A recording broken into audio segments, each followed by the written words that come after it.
It is the Jesse Kelly Show, another hour of the Jesse Kelly Show on a fantastic Friday, an Ask Dr. Jesse Friday. I mean, there is kind of a trade war thing going on. We'll touch on that here in just a moment, but we have judges being arrested, commie judges being arrested. It's a good thing. I'm going to finish up the talk we finished up. Well, I guess I can't finish up if we finished it up last hour. That doesn't make any sense. We were almost finishing up a topic about AOC at the end of last hour. So now we're gonna wrap it up, Chris. We're gonna wrap it up. That's radio lingo for finish it. I believe she's going to run for president in 2028. I don't know that she's not going to win the nomination. I know that sounds nuts, but I don't know that she's not. Remember, Democrats, I'm not talking about elected Democrats right now, but the average American Democrat, your liberal Aunt Peggy, is very, very twisted up and angry right now. Angry beyond belief. These people have been programmed that Donald Trump is Hitler and Donald Trump is a Nazi. I know it's crazy, but they've been programmed. It's been years of programming over and over and over. Now it's in their minds. They want Democrats to do more to stop him. They think he's hurting women. Like the craziest things you can imagine, Democrats actually believe it because they've been trained, programmed. When they see Democrats in Congress, they get very, very frustrated. They want Democrats in Congress to do more. They're demanding more. You know, I'll tell you something. You know, we're probably going to lose the House of Representatives in the midterms. That's just the way it always goes. The sitting president, when his party has the House, when he's newly elected, he loses it after 2 years. It goes this way almost every single time. We already have a thin majority. We're probably going to lose the House. You know they're going to impeach Donald Trump immediately, right? Because their base demands it. Now, I don't think that'll go anywhere in the Senate if John Thune has any guts, and I doubt he does, but if he has any guts, he'll file that impeachment right next to the impeachment of Alejandro Mayorkas, which Chuck Schumer just chose not to take up. But they're going to impeach him. That's how committed they are. The average Democrat in America is desperate and scared and angry, and they are demanding more. The AOC is going to run for president. I believe she's going to run for president. I don't know that. I believe she is going to run for president. And I don't know that she has a 0% chance of winning that nomination. Now, whether or not she wins the nomination, I don't think she'll win the presidency, but who knows, right? Crazier things have happened. But what she will do if she runs for president, she will increase her name ID nationally. Now, pause for a second, because this is where people like you and me can get confused. I call you the hyper-informed all the time. And maybe you think, well, it's me, so you probably don't think this, but maybe you think I'm trying to flatter you with that. I'm assuming you've listened long enough to know I don't do that. But maybe that's what you think. Oh, he's just trying to be nice to me. You can't even imagine how much more informed you are about politics and the issues than the average American. I am around these people all the time. I don't hang out in political circles. I hang out with normal people who do normal things, plumbers and managers and RV salesmen, and one guy I know runs an auction, and I hang out with normal people who do normal things, and lots of these people are successful and Republicans. It's not as if they're on the left.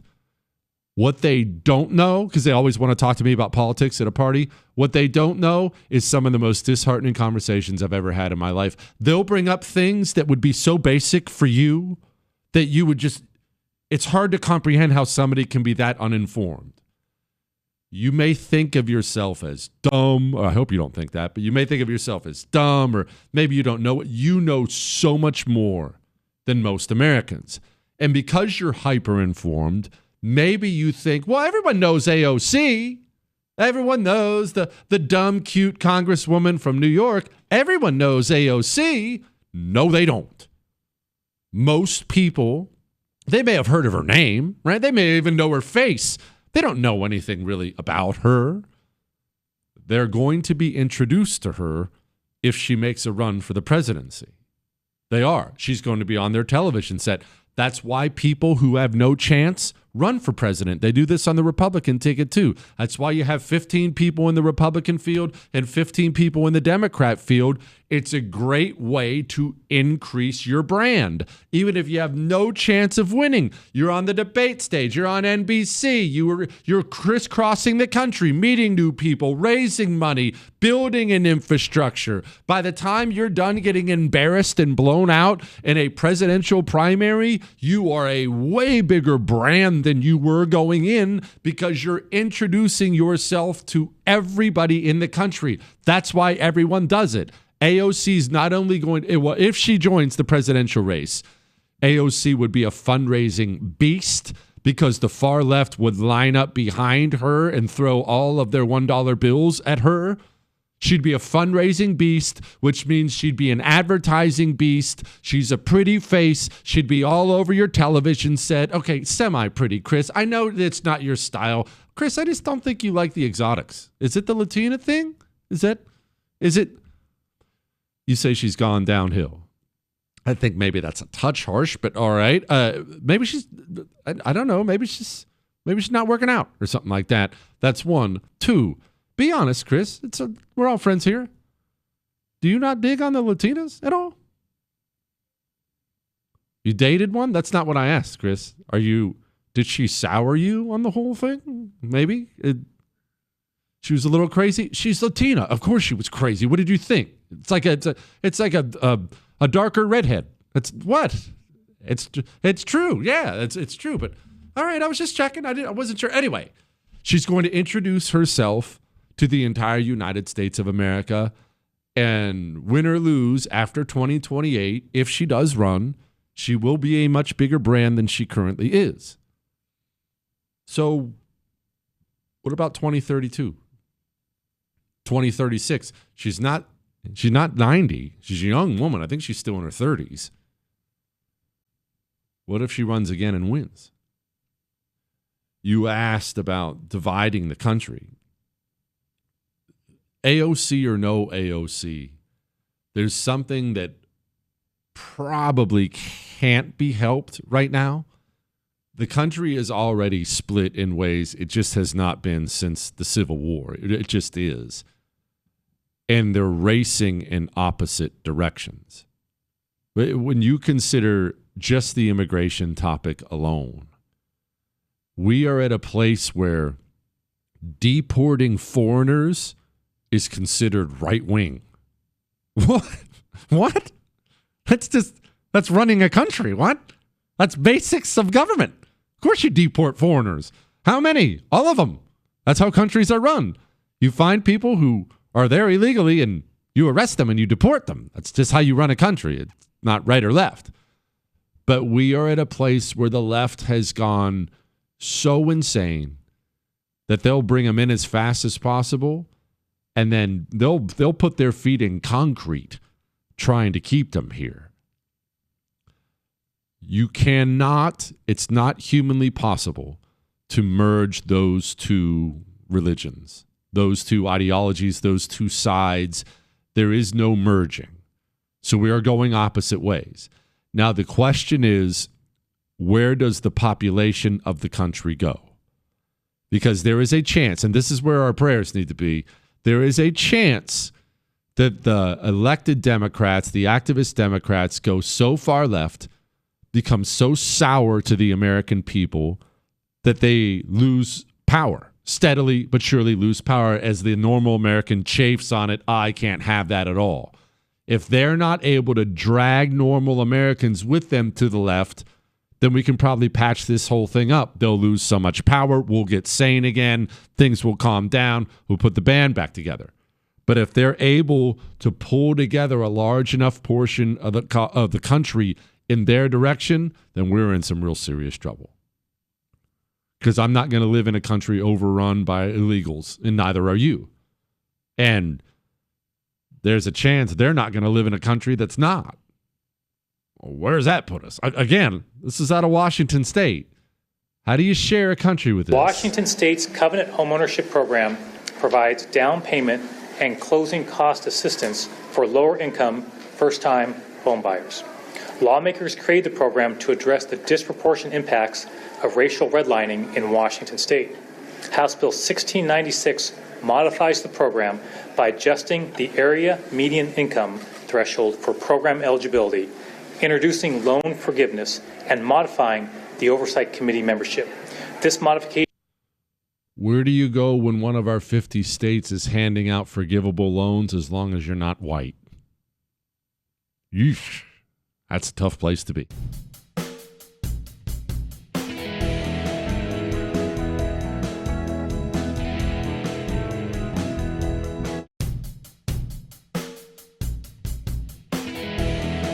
It is the Jesse Kelly Show on a wonderful Friday, an Ask Dr. Jesse Friday. And actually, we're going to do one a little bit different here because some lady, a super fan, emailed in, and I thought maybe this would be a good opportunity to recap, well, the show, us, for those people who just got here. So maybe this will help you with some references we make on the show.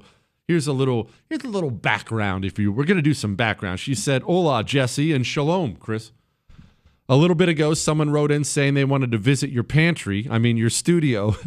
It got me thinking about all these newbies thinking they know more about you than your number one fan.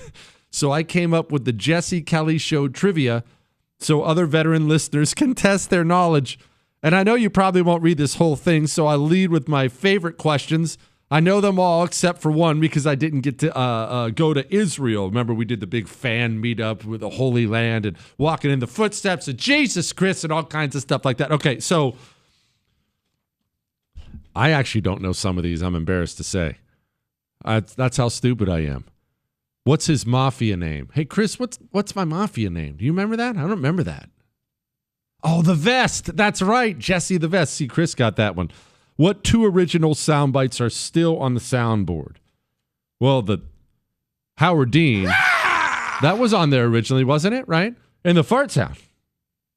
Oh, I don't know that there is another one. Is there? The bar's still on there. Taps has been on there. Frito Bandito. Anyway, I don't know if there's just two. Maybe she's right. What was his first car? International Scout 2.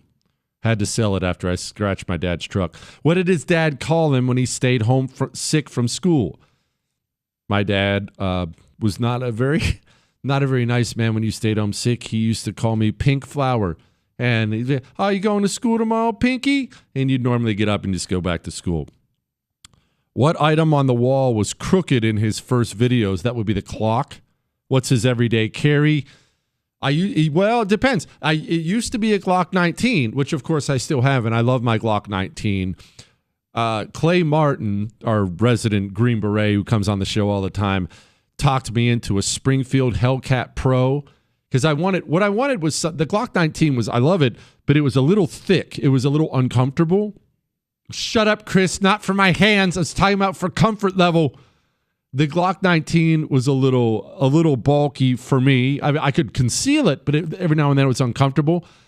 So I wanted something thinner. But my problem with a lot of these carry weapons is I don't want a single stack. I don't want 6 or 7 shots. Sometimes you need a lot more. More is always better. I'm always a believer in that. Overkill's underrated. I wanted something more.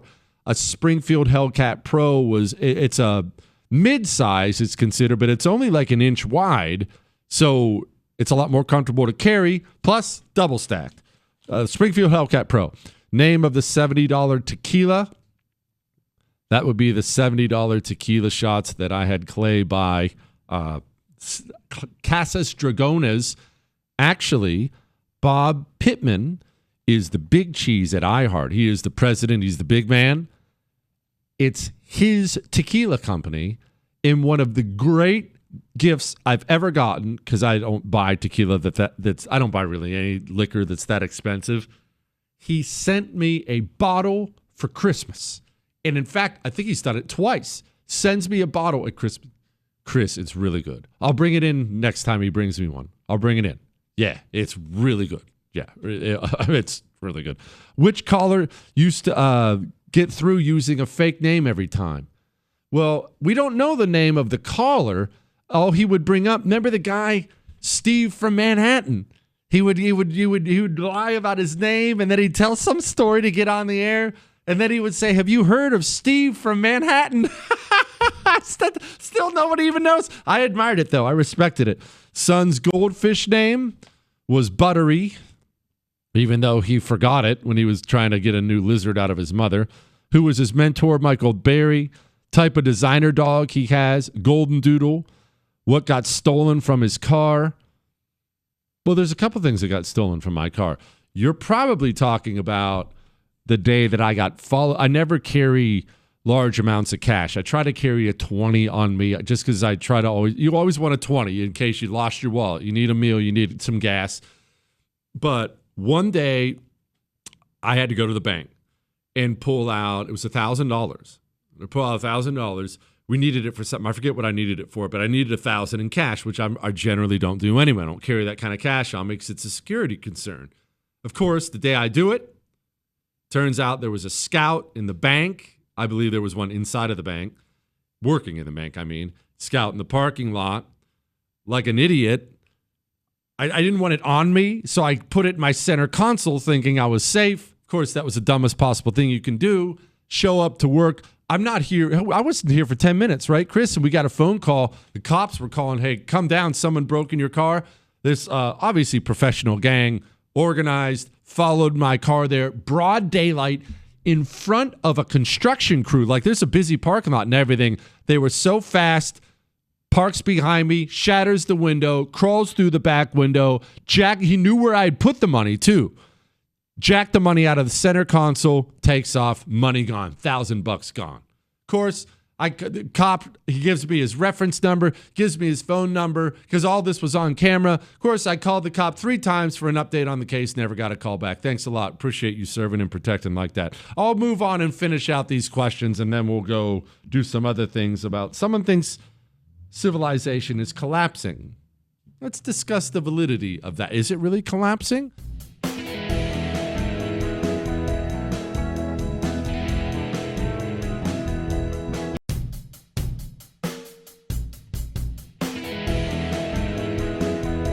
It is the Jesse Kelly Show on a fantastic Friday, sailing into the weekend. I cannot get the smile off my face because communist judges are being arrested in the country, and Democrats, of course, are defending them. But anyway, we are going to get back to the Ask Dr. Jesse questions because they are many. To finish out this lady's list, show superfan, kind of giving everybody a recap on some of the ridiculous things we talk about, background on the show. She said, what was my midlife crisis car? I bought, after I got the national radio gig, I bought a Mercedes CLS 450. I don't know, Chris. I'd never bought anything like that in my life before. I got rid of it. I don't have it anymore. I was too big for it. The boys are too big for it. I didn't even fit in the thing. It was fast. I'll tell you, it was fast. It was fun, but yeah, it was really fast, man. It was really fast. I've never had anything like that. A little faster than my 83 Honda Accord. So that, yeah, anyway, I don't have that anymore. Grandma Vodka's Nancy Pelosi. He brags that he's ranked in the top 5 of what? Top 5 nappers in the world. My first official job was washing dishes. My first unofficial job was washing cars. My buddy's dad owned a car wash. I wanted a full-time job because I was desperate for money. He hired me. He did pay me. He also took out Social Security from my paycheck, but I never gave him my Social Security number because I was hired illegally. So kind of wondering where that money went. All that and so much more. Let's move on to the other things. Hey, Jesse, I'm 22. I don't think it's unreasonable to think that we might start to see the legitimate collapse of society or even civilization in my lifetime. Between declining birth rates all over the world, loss of traditional skill knowledge as trades are phased out, the debt crisis, so on and so forth, I wouldn't be surprised if we're living in a very different world in 50 years. Am I too much of a doomsdayer? Her name is Autumn. Well, no, I can't say you're a doomsdayer. I can't say that. But I will say this. You and me, we look at the state of things right now, and we're mortified by a lot of it. Just think about the judge's story that is still ongoing as the show is, as we're live here on the show. We have now had multiple judges arrested. Judges. One had an illegal allegedly living in his home.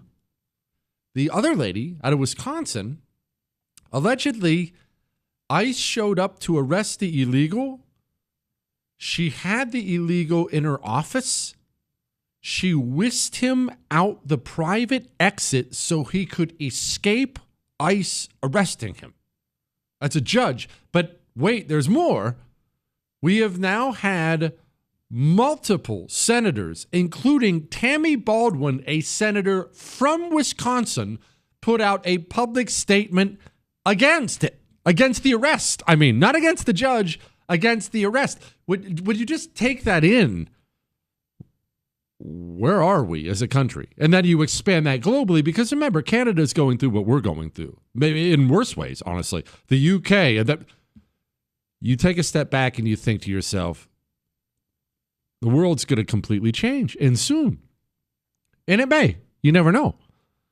But isn't that always the state of things? Think about how many historical stories we've told, things we've talked about.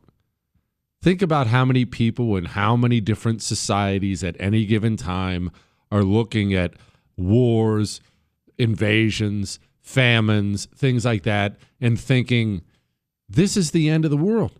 This is the end of everything I know. That's life. Part of life is being governed by evil people sometimes. Evil has always been alive in this world, and it will be alive for the foreseeable future in this world, and it's always going to be on the move somewhere, and we're always going to have to fight against it. Our struggle will last until we die. I don't say that to be dark. I say that so you can take comfort in it, actually. Just accept it. It is a constant struggle and will be a constant struggle. Unless you want to struggle against something else, meaning if you want to escape all that, you can. Go find yourself a completely remote piece of property in the Rocky Mountains somewhere, a remote piece of property. Cut yourself off from all electricity, internet, and everything. Just you, a log cabin, hopefully a rifle or two, some nature, and go hack out a living in the wilderness. You will not have to deal with taxes or government or illegals or anything like that. But then your struggle you just exchange struggles, right? Then you're going to struggle against nature, the weather, the animals, the sickness. Life's a struggle. That's how it is. Jesse, I'm persuaded that Pam Bondi is ineffective. In all her many proclamations, her squeaky voice,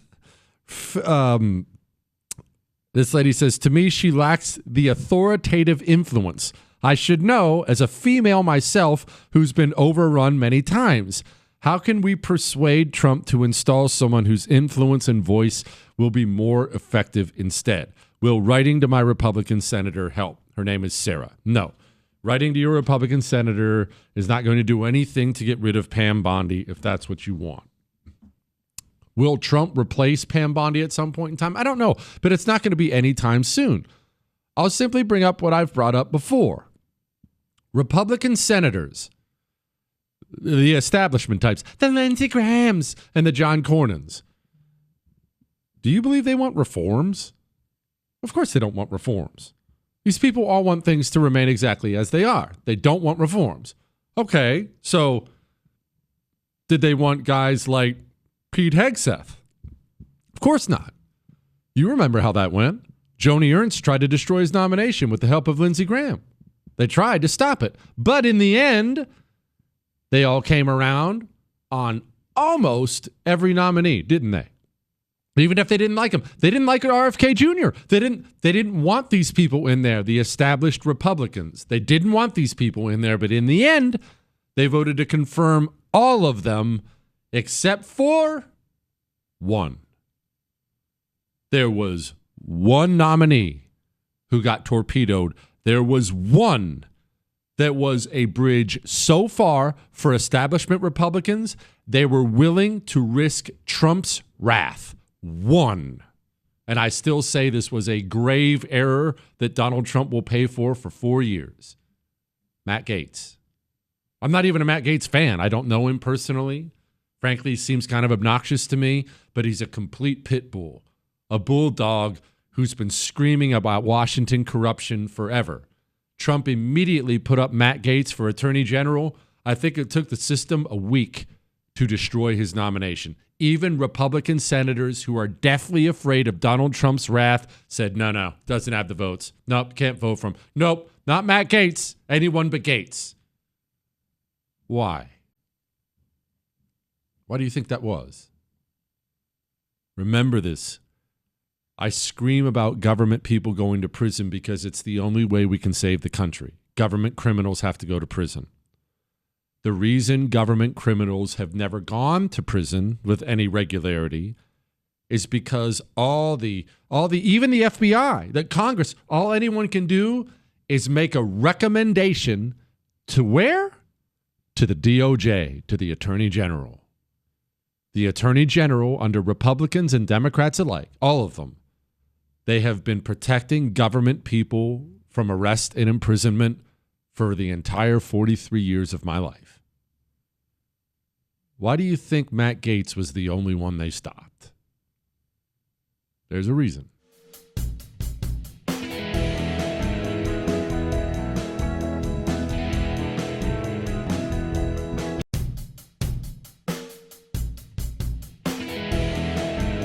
It is the Jesse Kelly Show on a wonderful Friday. Cannot get the smile off my face, but we have so many more emails to get to. You can still send them, though. Jesse@jessekellyshow.com. Here, dear Jesse, you said you carry a firearm wherever you go, the only exceptions being places where you must go through metal detectors and scanners. So you're armed when you see a doctor? If so, how does that go? Not judging, I'm just wondering. Says his name is John. Yes. And no, I don't take it off.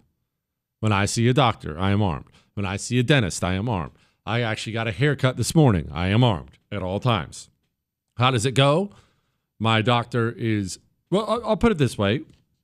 And this may be easier for me than people who avoid confrontation.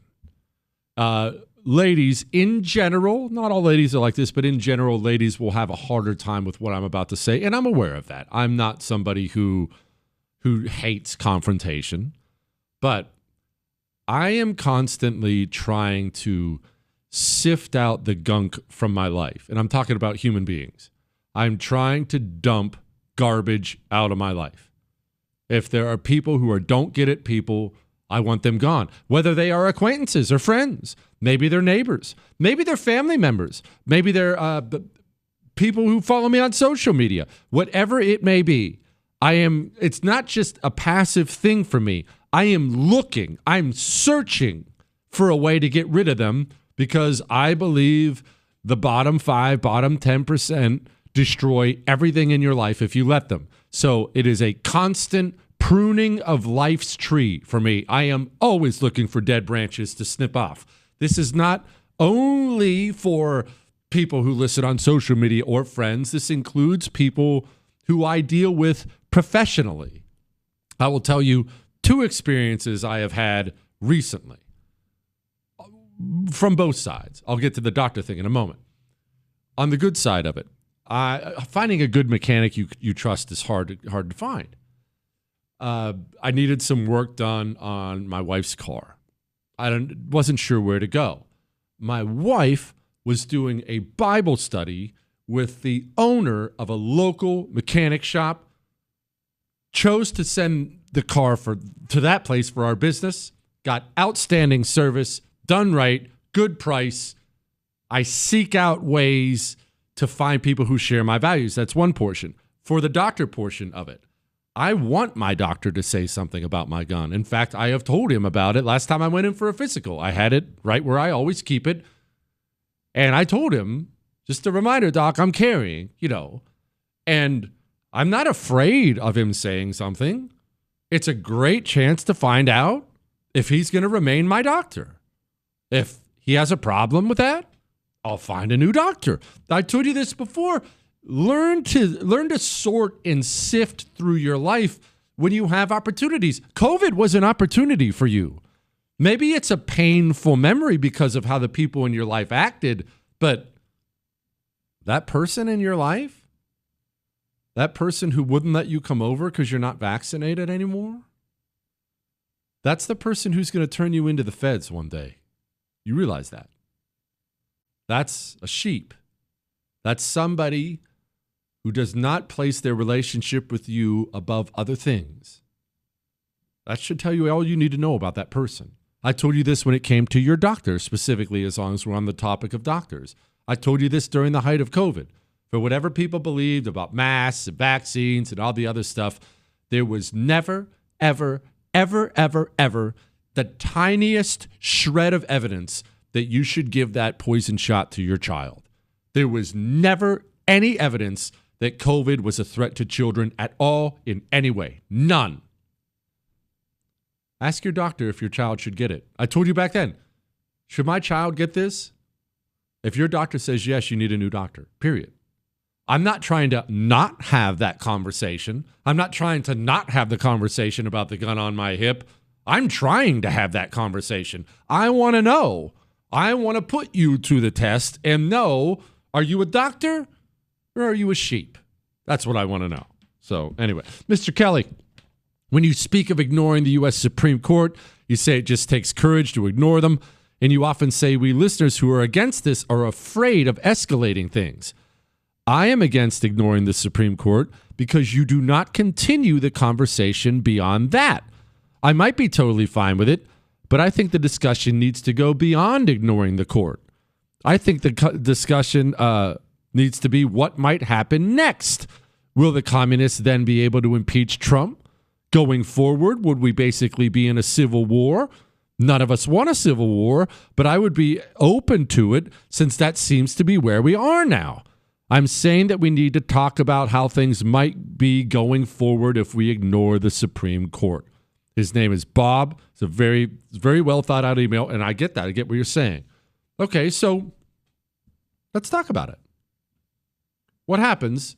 Supreme Court tells Donald Trump he's not allowed to remove members of Tren de Aragua. Trump says, you know what, go pound sand. We're loading them up on the plane as we speak. Do something about it. We're worried about where we go from there. Well, it's obvious where we go from there is where we already are. One, you mentioned impeaching Donald Trump. When Democrats take back the House in the midterms, they're going to impeach Donald Trump. Donald Trump is going to be impeached. What is it? Is it even June yet? No. April, May. It's not even May yet. What am I talking about? Okay, so we're not even halfway through this year.